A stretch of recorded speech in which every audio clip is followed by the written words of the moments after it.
කැට් කල්පනා කර කර ඇවිදගෙන බස් වලට එකට ආවා. බස් එකට නැග්ගා. පාඩි වෙන සීට් එකක් ලැබුණ නිසා ලැප් එක උකුල උඩ තියාගෙනම ඊමේල් දෙක තුනකුත් යවුවා. ඊයේ දවසේ අතපහුවෙලා තිබුණ වැඩක් පපා කැට් ඒ වෙලාවෙම කරලා දැම්මා. ඉතින් ඒ ගැන හිතාම පපා කැට් ඔෆිස් එකටත් ආවා. අද දවසේ කරන්න වැඩ ගොඩාක් තියෙනවා පපා කැට්ට. ප්‍රසන්ටේෂන් හදන්න, ප්‍රොජෙක්ට් ප්‍රපෝසල් හදන්න, කස්ටමර්ස්ලාගේ ප්‍රශ්න වලට රිප්ලයි කරන්න, සමහර දවස්වල සයිට් විසිට යන්න මේ හැම දෙයක්ම පපා කැට් කරන්න ඕනේ.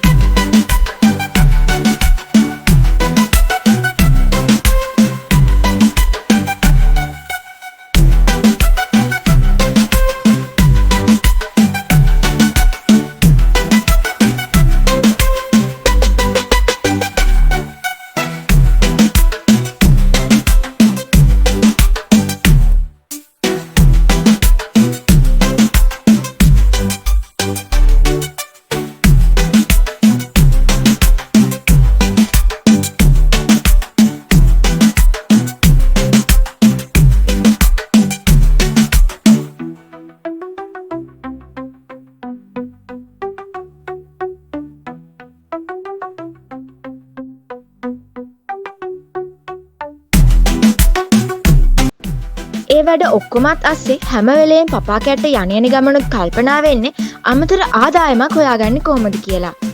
මොකද මේ මාසේ පැංචගේ චුට්ටගේ දෙන්නගෙම සෙමෙස්ටර් ෆීස් ගෙවන්න තියෙනවා. ඒක ටිකක් ලොකු ගාණක්. ගෙදර කොච්චර වැඩ තිබුණත් හවසට ගෙදර එද්දි මමා කැට්ටයි පපා කැට්ටයි කෑමට හදන්න උමනා දේවල් සුපර් මාකට් එකෙන් අරගෙන එන්නත් පපා කැට් අමතක කරන්නේ නැහැ. ඒකට හේතුව තමයි පැංචයි චුට්ටයි රට ගිය දවසේ ඉඳලා මමා කැට් කොහේවත් යන්න කැමති නැහැ.